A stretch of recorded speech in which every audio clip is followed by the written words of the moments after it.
So Taranto, Italy. Took me a month to figure out how to say that.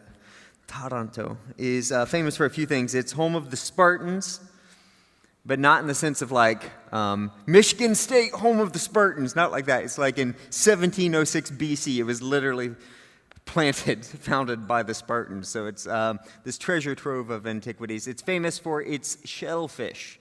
So it's right on this bay, saltwater bay, but it has these natural freshwater springs that bubble up through it. And it's, I guess, the ideal water for shellfish. So if you eat mussels at like a 3-star Michelin restaurant, chances are you are eating mussels from Taranto.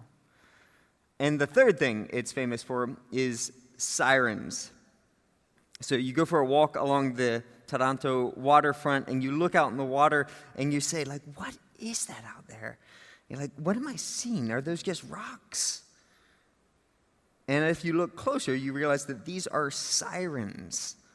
So you look out on the rocks and you can see, are these sirens? And you look closer, and yes, these are sirens sitting there on the rocks. This is homage to those mythological man-eating beauties who, according to legend, once infested these very waters, okay? So the story of the sirens, they are from here. So the sirens would eat sailors, or so the story goes. They would sit on these rocks and call out their beautiful songs. The sirens would hear them, and they couldn't not be drawn in. And so they would come in, and their ships would be dashed on the rocks, and the sirens would eat the sailors. That's how the story goes. And I've always found this story interesting and compelling, because there are, in the great ancient Greek myths, only two great heroes who made it past the sirens of Taranto. And one is, of course, Odysseus from Homer's Odyssey. And when he came and passed these very waters here, the story goes that he took all of his men on his boat and had them plug their ears with beeswax, but he himself insisted that he wanted to hear the siren song. So he's had himself lashed to the mast of the boat. So they go by, and all of his men, they can't be tempted because they can't hear. He himself is going crazy. He so wants to go to the sirens, but he can't because the ropes are too strong, so he makes it past. And then there's the second story from the Golden Bough, Jason and the Argonauts. And Jason has a different tactic when he comes to this famous area. And he knows they're coming upon the sirens. He does not tie himself down, does not plug their ears. Instead, he brings along with him Orpheus, the greatest musician in the world. And when they come to those very rocks, he has Orpheus stand up in front of his men, and Orpheus pulls out his lyre, as the story goes, and plays music so beautifully that his men could never be tempted to go to the sirens, because he plays a more beautiful song. What a great story. It begs the question, which are you? Odysseus or Jason? What do you do when you hear the siren song? This has particular application when we're sitting here in a church, because many churches go the route of Odysseus. They believe that you should plug people's ears, tie them down, don't watch that, don't listen to that, don't go there, don't do that. Boundaries are what's going to keep us safe. And there's something to this. To generalize, let me just be clear here. When it comes to men and pornography, you should tie them to the mast. When it comes to women and body issues, body image issues, you should probably say there's limits, there's things you shouldn't talk about, see, entertain. When it comes to teenagers, you should tie them down and plug their ears. Like teens, we're not trying to treat you like children. We're trying to help you. And it wouldn't be responsible to just let you go. There are times when you should go the way of Odysseus. You know, my daughter is now preteen, so we're stockpiling our beeswax and ropes right now. But, if you came today looking for that, you've come to the wrong church. This moral straitjacket approach is not the gospel. So a straitjacket, where you get their arms all bound up, it's extremely effective at stopping us from hurting ourselves or others. But what it's not good at is changing your heart. What it's not good at is making you into the person that God wants you to be. And the gospel is more than a moral straitjacket telling you what not to do, when not listen to. It wants to make you into who you're called to be, to reflect the image and glory of God. So if you take an alcoholic and you put him in one of those rehab centers where there's no alcohol and he has no chance of escaping, but all day long he longs for that next sip of Jack Daniels, is he free? Is he changed? No. The moment you let him out, he will go to the next bar. So if there's a man who dreams all day long of sleeping with another woman other than his wife, of cheating on her, of doing something, but he doesn't because he's afraid of the consequences, is he a faithful man? Do you want your daughter to marry such a man? Rules, laws, straitjackets, they can limit evil. They can stop me from hurting myself, but they cannot lead us into the peace and freedom that God calls us to. So the Apostle Paul, the gospel of Jesus Christ, takes a different approach. He does not tie us down. He does not plug our ears. But when the siren song calls out, he plays the more beautiful music. And that is what today is. Today, the Apostle Paul seems to think that if we just saw Jesus, if we just heard him, if we just, see if these words sound familiar, if we turned our eyes towards Jesus and looked full in his wonderful face, then the things of earth would grow strangely dim in the light of his glory and grace. That if we just let the grace of God wreck us the way it wrecked him, that would start something in our heart that would be unstoppable. And that's what Paul wants to do for us today. So we're in Colossians chapter 1, starting verse 15 through 23, and the Apostle Paul is literally in this section going to break into song, and he sings us a hymn, and he invites us to hear this more beautiful music. So let me just read over the first section of this, and I just want you to feel it, hear it, let it wave over you. It goes like this. He is the image of the invisible God, the firstborn of all creation. For by him all things were created in heaven and on earth, visible and invisible, whether thrones or dominions or rulers or authorities. All things were created through him and for him, and he is before all things, and in him all things hold together. So picture this. Saturday morning, standing there, my wife comes up to me, Jenny, and she says, "So what do you want to do today?" And I'm like, I want to dance with somebody. I want to feel the heat with somebody. Yeah, I want to dance with somebody who loves me. To which she would naturally reply, somebody, ooh, somebody, ooh. And our kids would be like, "You're so weird." Right? Now that type of thing happens in our household. Why? Because my kids are culturally ignorant. They do not know the greatness that is Whitney Houston, right? And this scholars think that that's what's happening in this text. So the Apostle Paul could just be waxing on eloquently, but the text, at least these first 5 verses in Colossians 15 and following, follow a hymnic structure. It's written like song lyrics. And many, many scholars, we cannot be sure, we don't have a 2,000-year-old hymn book to pull out of and see, but many think that these lines were very possibly pulled from a popular song that the Colossians would have sung. Some words they all would have known. It's possible he made it up on the spot because the Apostle Paul is very poetic. But either way, when the Apostle Paul starts singing, you pay attention. He's not trying to give us some propositional truth. If he did, he could do that. He knows how to give us propositional truth. He's trying to say something, to use more than words, to show you feel that your love for me is real. Okay, so let's unpack this. Colossians chapter 1, verse 15. All you millennials are going to be lost today. He is the image. This is a lyric. This is a song. He is the image of the invisible God. Stop right there.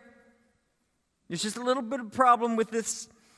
When we talk about knowing God, the Apostle Paul says, you can't see him. You can't hear him. You can't touch him. He doesn't exist in space and time. So even if he's here right now, there's no way to know it. But Jesus, we can see him.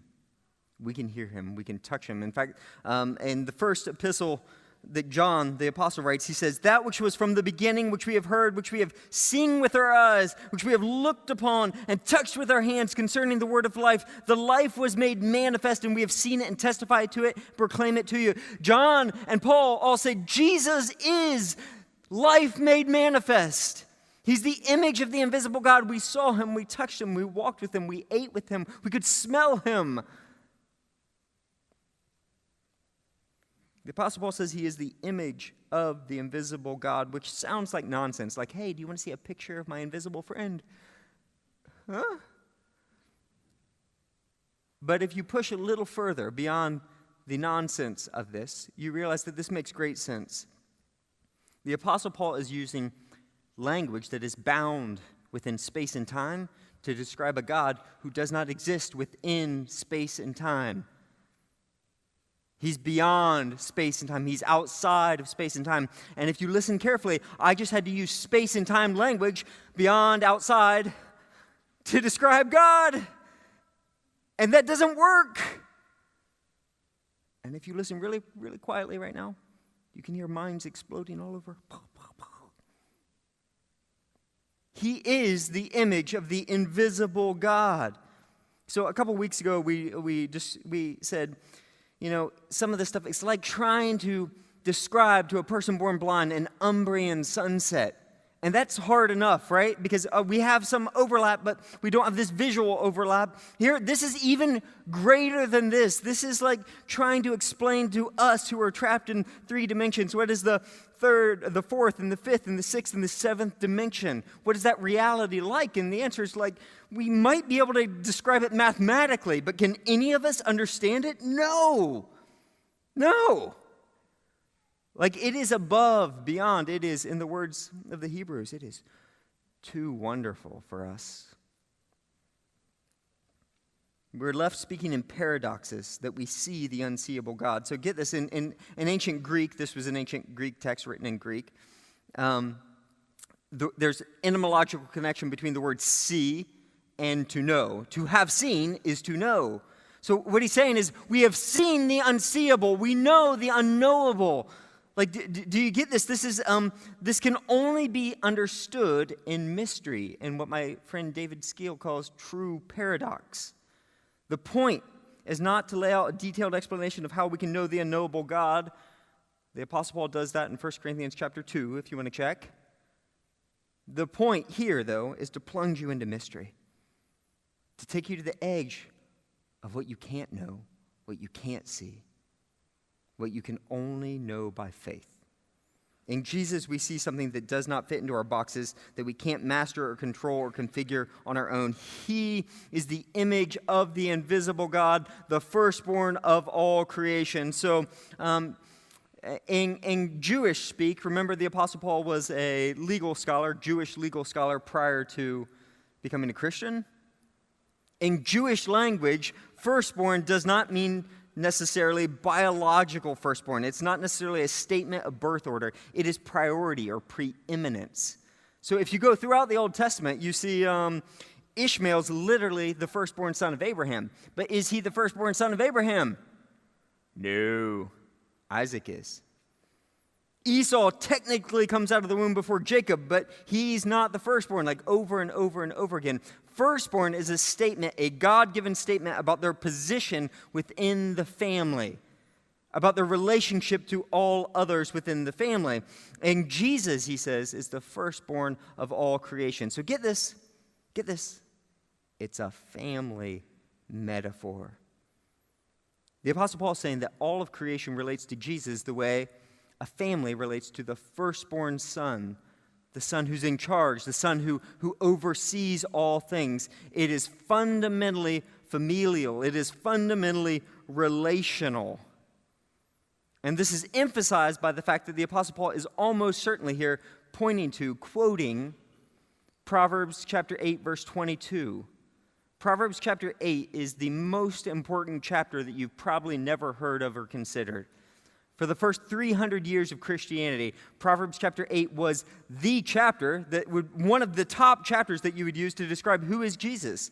In it, wisdom is personified. Wisdom shows up and calls out to people, come to me, come to me. I want to lead you to God. I want to show you how all things work together. And wisdom was considered the firstborn of all creation. Wisdom in that text is called out before all things. That God's wisdom forms all things and holds all things together. And the Apostle Paul takes this language of personified wisdom and says, it's not just an idea or a concept or a metaphor. It's a person.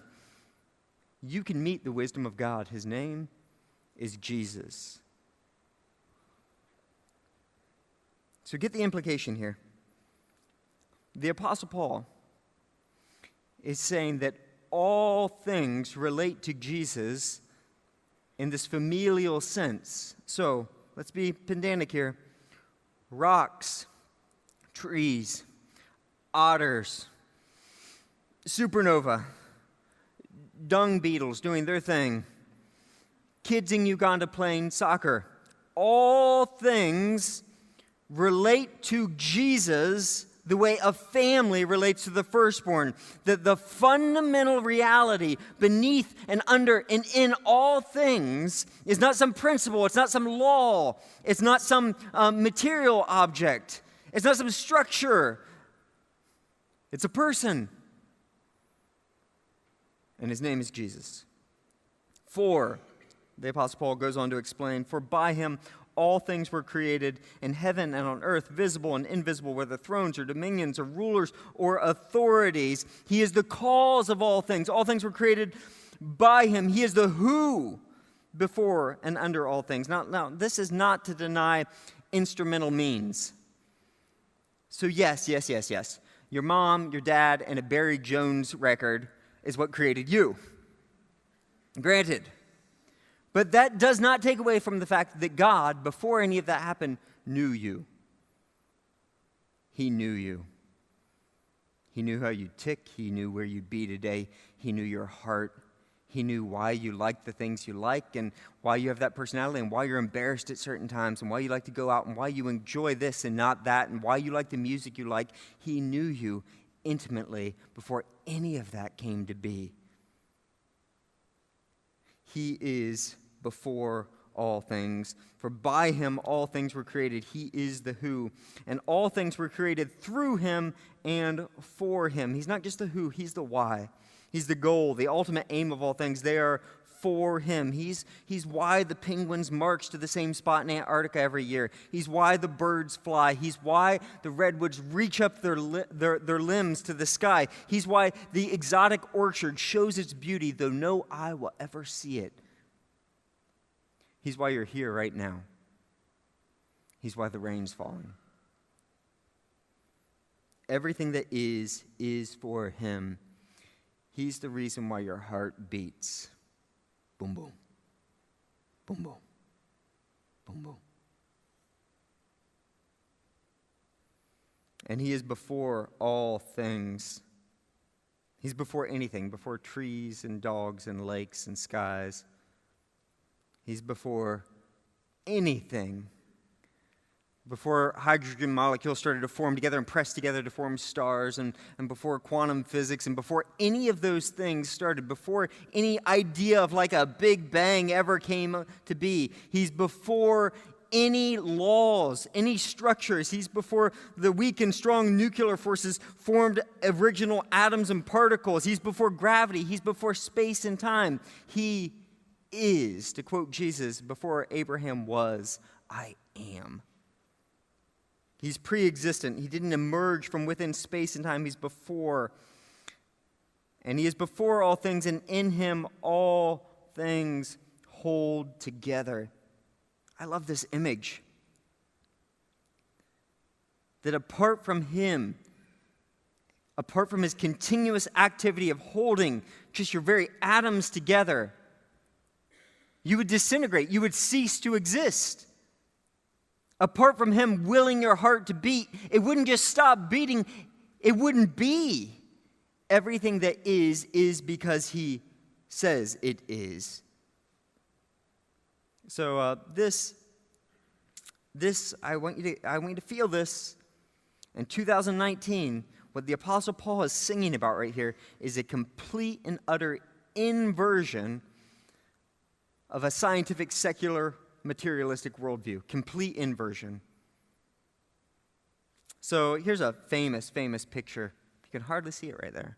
It's a picture of Voyager 1, 1990, turned around at the Earth, snapped this photo, and sent it back 4 billion miles away from the Earth. Takes a picture, and there's the Earth right there. Dink. Famously, Carl Sagan looked at that, the famous astrophysicist, and said, "We are a pale blue dot," about which there's not much fighting. We are indeed a pale blue dot in that picture. But then he goes on to not just give a technical description of the photo, scientific description of it, but he goes on to wax eloquent, to give a almost religious description of the photo. Let's look at this quote.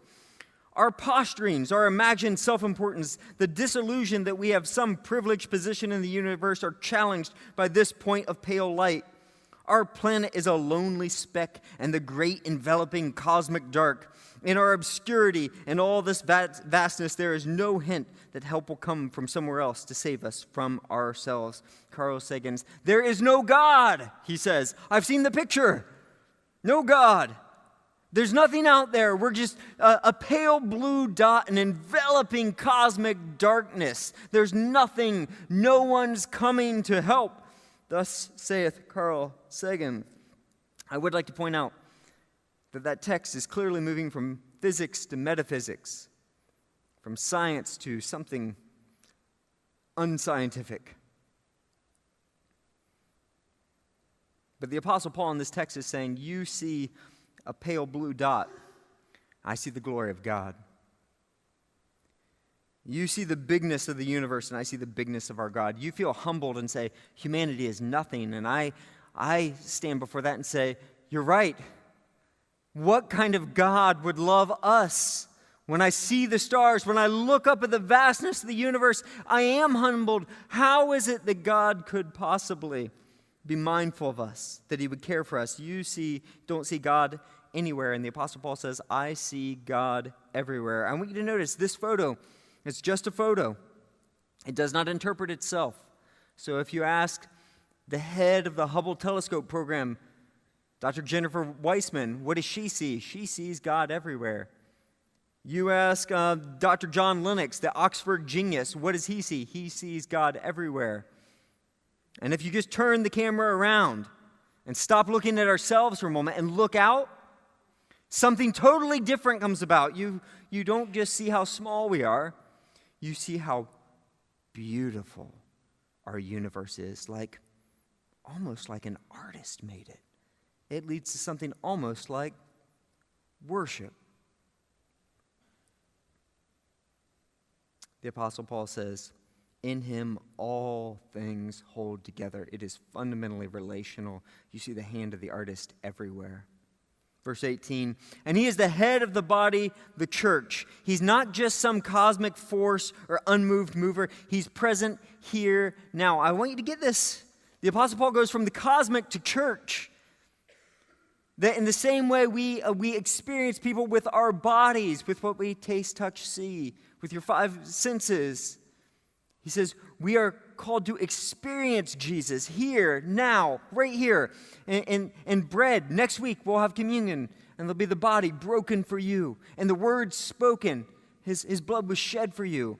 And dunking people in the name of the Father, Son, and Holy Spirit, and singing together in the embrace of one another, in the love of one another. That in the church, we meet the God of the universe. We see the unseeable God. Here. It's true. Granted, it's true you can experience God, you can and should in all kinds of things. In nature, in a great bowl of ice cream, and a cup of coffee, and your kids. But particularly, according to Paul, according to the scriptures, Jesus is known, felt, heard, experienced primarily in the church. That's how God is known. And he is the beginning, the firstborn from the dead, that in everything he might be preeminent. He's not just the firstborn over creation, but he's the firstborn from the dead, the new creation, the resurrection life. So there will be a new heavens and new earth. And he's not just the firstborn, the head relating to all the things we know now in our broken world, but when he will never, ever, ever be superseded. He will always be the head. He will always be the greatest. He will always be the priority and preeminent, even in the new heavens and new earth and eternity. For in him all the fullness of God was pleased to dwell.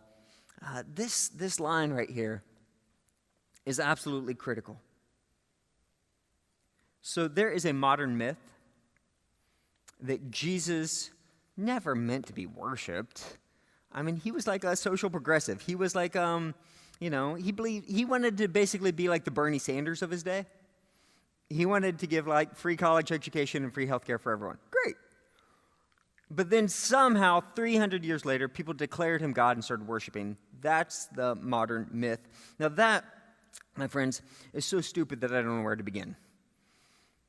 But let's just start with this text right here. This text was written 27 years after the crucifixion and resurrection, and it's possible it was even earlier, remember? Because if this is a hymn, it's possible it's been around for years, even prior to this moment. But 27 years earlier, this very same Jesus, a man, Jesus of Nazareth, was crucified as a common criminal. 27 years. That is not a huge difference. Today, that is 1992. Let me remind you guys, those of you who are old enough, of 1992. I was like all business in the front, party in the back. It was the year of the Barcelona games, the first dream team. They had Michael Jordan and like Sir Charles Barkley and Larry Bird all on the same team. How cool is that? And it was the year where Ross Perot ran for president. Kids won't get that, but that's okay. But instead, Bill Clinton won. It was the year of the original Aladdin, guys, before they started ruining it, right? It was the year of Wayne's World. Swing. Oh, it's so great. It was the year of Boys to Men, Into the Road, ABC, BBD. It was when Billy Ray Cyrus, not Miley Cyrus, Billy Ray, was topping the charts with his achy, breaky heart. And let's just leave it there because that's so fantastic. All right. So what's my point? Millennials are like, you are so old. Maybe I am. My point is this is in living memory 27 years ago. People could remember Jesus, walking with Jesus, the miracles, his death, his resurrection appearance to more than 500 people at one time. They could remember that the way I remember my freshman homecoming dance and singing Achy Breaky Heart and getting my hair done like that. It's in living memory. The point is there is no gap between the Jesus who walked the earth and the one for whom the Apostle Paul says the fullness of God is pleased to dwell in him. He's fully God. There's no difference, no gap. There's no historical gap between the Jesus of Nazareth and the Christ of the cosmos. He is one and the same. One and the same. The same Jesus, the same carpenter's son, the same itinerant preacher proclaiming the kingdom of God, the same weak, pitiable man stripped naked, nailed to a cross, is fully God. He is pre-existent. He is the who under all things. He's the reason why. He's what you've been looking for your whole life. He is the reason why your heart beats.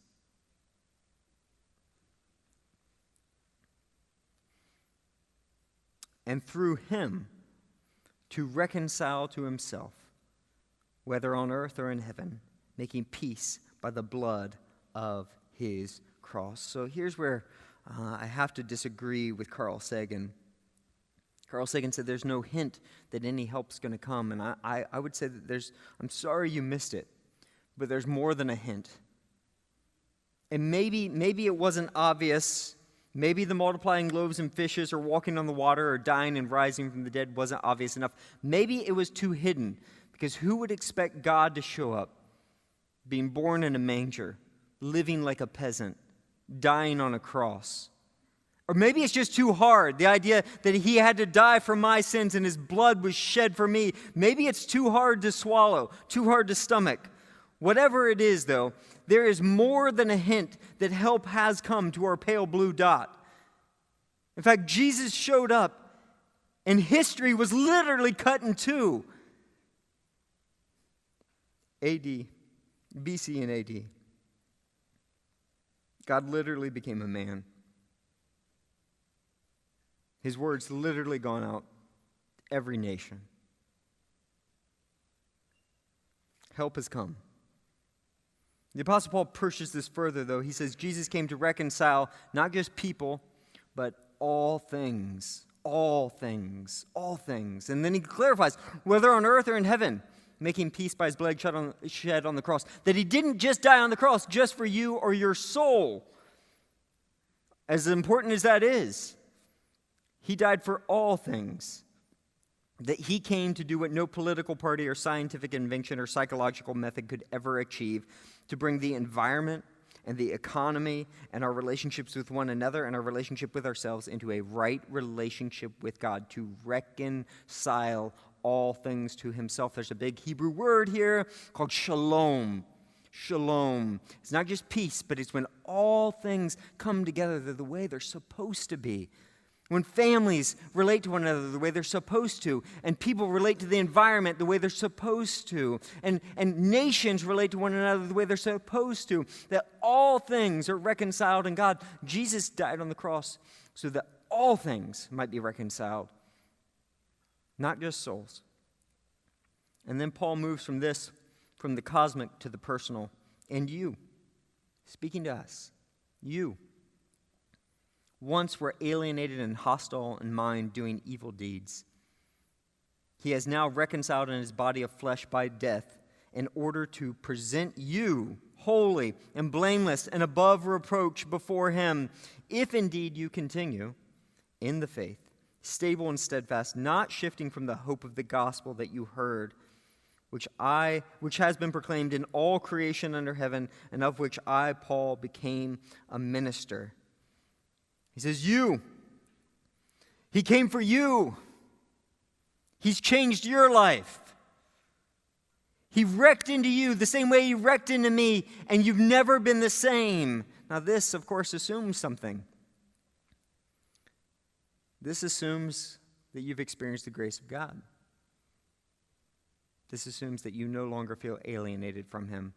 This assumes that you know the unknowable God. And some of us are in this room, we're like, yes, I don't even know if I have words for it, but yes, that's happened to me. I know God. I'm reconciled to him. I have something's happened to me that I can't even put into words necessarily because they don't fit into a normal box, but I've met Jesus. His grace has touched me, and it's started to transform my life, that I know the unknowable God through Jesus. And others of you are like, I'm not sure I know God like that. I'm not sure I believe that like that. I'm not sure that I can see life as anything other than a pale blue dot floating through the vast darkness. And can I just say, wherever you're at today, I'm so glad you're here, because the church is where you're supposed to see the unseeable God. This is where you begin. This is where you learn to taste and touch and see and feel his embrace. And today I don't want to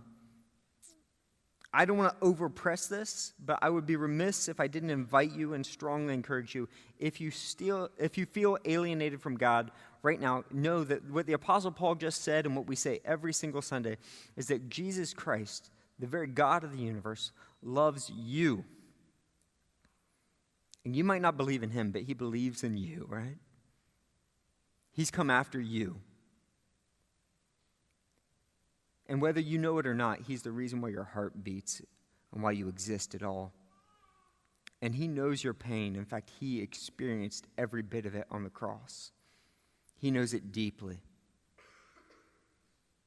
And he's inviting you. Today is the day of grace. This is why I died. This is why I came from you. Today is the day. Come to me. Come to me. Come to me. Let go of your sin. Let go of trying to save yourself. Let go of trying to prove yourself or give yourself value.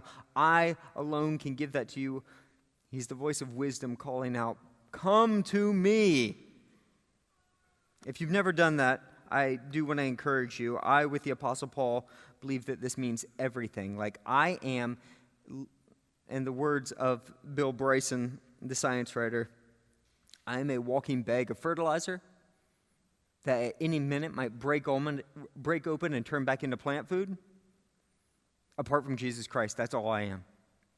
In Jesus Christ, I am a child of God. I'm made in the image and likeness of God, and I am called to live with him forever. It makes all the difference. Like the difference can hardly be overstated. So I'm not pushing you to become a Christian because I want to have a bigger club. I'm pushing you because to the depth of my being, I believe that this is what makes all the difference in life, and I want the same thing for you. The hard part is if you accept Jesus as your Lord, you probably won't feel any different. Look back at this verse 23. It's not like a once and miraculously something changes. Sometimes it does, but not very often. Usually it's more like this. If indeed you continue in the faith, stable and steadfast, not shifting from the hope that the Apostle Paul says right here. It's progressive, it's progressive, it's progressive. All the time the siren song's calling out. It's calling out all the time. The world is pulling us towards this secular view, away from God, alienation from God, apart from God all the time, and that you have to listen again to the music again and again and again. You have to turn your face towards Jesus again and again and again. And with that, there's what we call progressive changing, a progressive sanctification or transformation of our lives, so that what we first step out in faith, we can begin to see and taste and touch in a way that we never could before. And it's a journey. So wherever you're at, I simply want to encourage you to take the next step today. And can I just say this? If you don't believe a word of this, start there. Tell God, I don't believe a word of this. I don't believe you hold together my being right now. Start there. It's a great prayer to start with. If you're angry at God, tell him. Read the Psalms. They're full of this. He already knows anyways. Tell him, I'm angry at you. If you're sitting there and saying, I have made a decision for Christ, but I don't know. I just don't feel like I can trust him anymore. Or there are things that I'm clinging to with my finances or relationships or whatever. Have that conversation.